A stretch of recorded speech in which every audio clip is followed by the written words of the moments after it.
Covid ಸೋಂಕು ಹೆಚ್ಚುತ್ತಿರುವಂತಹ ಹಿನ್ನೆಲೆ ರಾಜ್ಯ ಸರ್ಕಾರ ವೀಕೆಂಡ್ ಕರ್ಫ್ಯೂ ಜಾರಿಗೊಳಿಸಿದ್ದು, ಈ ಸಂದರ್ಭ ದಕ್ಷಿಣ ಕನ್ನಡ ಜಿಲ್ಲೆಯಲ್ಲಿನ ಮಾರ್ಗಸೂಚಿ ಬಗ್ಗೆ ದಕ್ಷಿಣ ಕನ್ನಡ ಜಿಲ್ಲಾಧಿಕಾರಿ ಡಾಕ್ಟರ್ ರಾಜೇಂದ್ರ ಕೆವಿ ಸುದ್ದಿಗೋಷ್ಠಿ ನಡೆಸಿ ಮಾಹಿತಿ ನೀಡಿದ್ದಾರೆ. ವಾರಾಂತ್ಯ ಕರ್ಫ್ಯೂ ಹಿನ್ನೆಲೆ ಜನರಿಗೆ ಯಾವುದೇ ಗೊಂದಲಗಳು ಬೇಡ.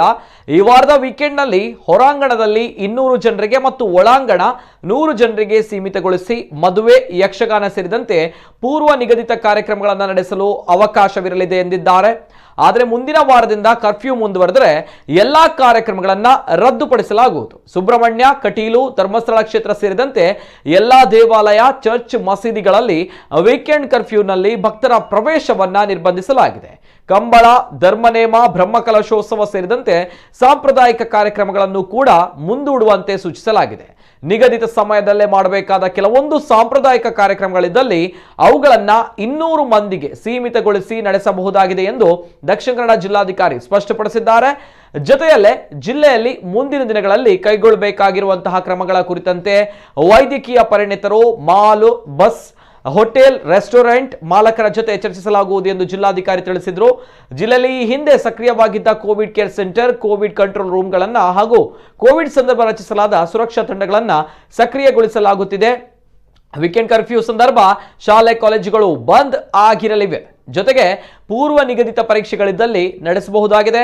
ವಿದ್ಯಾರ್ಥಿಗಳು ಹಾಲ್ ಟಿಕೆಟ್ನೊಂದಿಗೆ ಪ್ರಯಾಣ ಬೆಳೆಸಬಹುದು. ದೂರದ ಊರುಗಳಿಗೆ ಹೋಗುವವರು ತಮ್ಮ ಬಸ್ಸು, ರೈಲು ಅಥವಾ ವಿಮಾನಯಾನದ ಟಿಕೆಟ್ನೊಂದಿಗೆ ವೀಕೆಂಡ್ ಕರ್ಫ್ಯೂ ಸಂದರ್ಭ ಸಂಚರಿಸಲು ಅವಕಾಶವಿದೆ.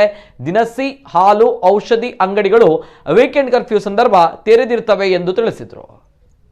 ಈ ಪಾಯಿಂಟಲ್ಲಿ ಕೆಲವೊಂದು ಪೂರ್ವ ನಿಗದಿತ ಮದುವೆಗೆ ಮತ್ತು ಪೂರ್ವ ನಿಗದಿತ ಕೆಲವೊಂದು ಪ್ರೋಗ್ರಾಮ್ಸ್ಗಳಿಗೆ ನಾವು ಈ ಸಲ ಪೂರ್ವ ನಿಗದಿತ ಪ್ರೋಗ್ರಾಮ್ಸ್ಗಳಿಗೆ ಸರ್ಕಾರದ ಮಾರ್ಗಸೂಚಿಯ ಪ್ರಕಾರ ಔಟ್ಡೋರಲ್ಲಿ 200 ಮತ್ತು ಇಂಡೋರಲ್ಲಿ 100 ಮೆಂಬರ್ಸ್ಗಳಿಗೆ ಅದಕ್ಕೆ ಅನುವು ಮಾಡಿಕೊಟ್ಟು ಇದರೊಳಗಡೆ ಈ ಸಲ ನಾವು ಇದನ್ನು ಮಾಡ್ತೀವಿ. ಆದರೆ ಮುಂದಿನ ದಿವಸಗಳಲ್ಲಿ ಅದು ಹೇಗೆ ಬರುತ್ತೆ ಅನ್ನೋದಕ್ಕೆ ಎಲ್ಲರೂ ಕೂಡ ಯಾವುದೇ ಕಾರಣಕ್ಕೂ ಕೂಡ ಹೆಚ್ಚಿನ ಜನರನ್ನ ಸೇರಿಸ್ಕೊಂಡು ಮದುವೆ ಅಥವಾ ಬೇರೆ ಪ್ರೋಗ್ರಾಮ್ಸ್ಗಳನ್ನು ಮಾಡಬಾರ್ದು. ಹಾಗೆ ಮಾಡಿದ್ರೆ ನಾವು ಡೆಫಿನೆಟ್ಲಿ ಆ್ಯಕ್ಷನ್ ಮಾಡ್ತೀವಿ. ಆದರೆ ಅದನ್ನು ಮಾಡೋದಕ್ಕಿಂತ ಮುಂಚಿತವಾಗಿ ಜನ ಸೆಲ್ಫ್ ರೆಗ್ಯುಲೇಟ್ ಮಾಡ್ಕೋಬೇಕು ಅನ್ನೋದು ನಮ್ಮ ಉದ್ದೇಶ. ಇದರೊಳಗಡೆ ಒಂದು ನಮ್ಮ ದಕ್ಷಿಣ ಕನ್ನಡ ಜಿಲ್ಲೆಯಲ್ಲಿ ನಮ್ಮದೇ ಆದಂತಹ ಒಂದು ಆ್ಯಕ್ಟಿವಿಟೀಸ್ಗಳು, ಅದರಲ್ಲಿ ಧರ್ಮನೇಮ ಆಗಿರ್ಬೋದು, ದೇವಸ್ಥಾನದ ಬ್ರಹ್ಮಕಲಶೋತ್ಸವ ಆಗಿರ್ಬೋದು, ಕೆಲವೊಂದು ಮಸೀದಿಯ ಉರುಸ್ಗಳಾಗಿರ್ಬೋದು, ಮತ್ತು ಕೆಲವೊಂದು ಚರ್ಚಿನ ಜಾಥಾಗಳಾಗಿರ್ಬೋದು, ಇವೆಲ್ಲವೂ ಕೂಡ ನಮ್ಮ ಜಿಲ್ಲೆಯ ಕೆಲವೊಂದು ಪ್ಯಾರಲಲ್ ಅಲೈಡ್ ಆ್ಯಕ್ಟಿವಿಟೀಸ್ಗಳಂತ. ಇದರೊಳಗಡೆ ಸರ್ಕಾರ ಹಾಕಿರುವ ಲಿಮಿಟೇಷನ್ಸ್ ಏನಿದೆ 200 ಜನ ಮತ್ತು 100 ಜನ, ಹಾಗಾಗಿ ಯಾವುದು ಕಂಬಳ ಸಮಿತಿಯವರೆಗೂ ಹೇಳೋದಾಗಿರ್ಬೋದು ಅಥವಾ ಉರುಸ್ ಆರ್ಗನೈಸೇಷನ್ ಇದರೊಳಗಡೆ ಅವೆಲ್ಲವನ್ನೂ ಕೂಡ ಮುಂದೂಡಬೇಕು ಅಂತೇಳಿ ನಾವೀಗ ಆಲ್ರೆಡಿ ಜಿಲ್ಲಾಡಳಿತದಿಂದ ಕರೆ ಕೊಡ್ತೀವಿ. ಎಲ್ಲೆಲ್ಲಿ ನಮಗೆ ಮುಂದೂಡೋಕ್ಕಾಗುವಂಥ ಇವೆಂಟ್ಗಳಿದ್ದಾವೆ ಅವನ್ನ ಕಡ್ಡಾಯವಾಗಿ ಮುಂದೂಡಿಸ್ಬೇಕು ಅಂತ.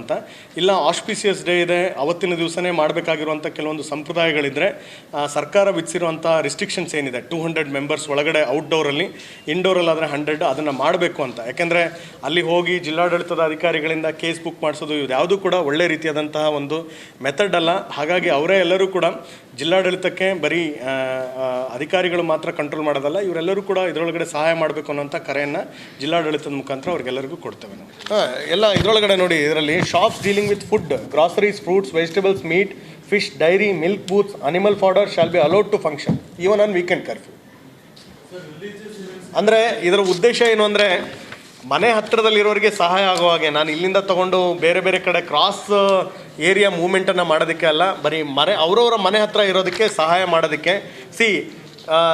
ಉಲ್ಬಣ ಆಗ್ತಾ ಹೋದರೆ ಮೇ ಬಿ ಇನ್ನೂ ಸ್ಟ್ರಿಕ್ಟರ್ ರೂಲ್ಸ್ಗಳು ಬರುತ್ತೆ. ಈಗ ಸದ್ಯದ ಮಟ್ಟಿಗೆ ಆದಷ್ಟು ಮೂವ್ಮೆಂಟ್ಗಳನ್ನು ವಾಹನಗಳಿಂದ ಹೋಗದೆ ಆದಷ್ಟು ಹತ್ತಿರದಲ್ಲಿರುವಂಥ ಇದರೊಳಗಡೆ ಹೋಗಿ ತೊಗೊಳೋದಕ್ಕೆ.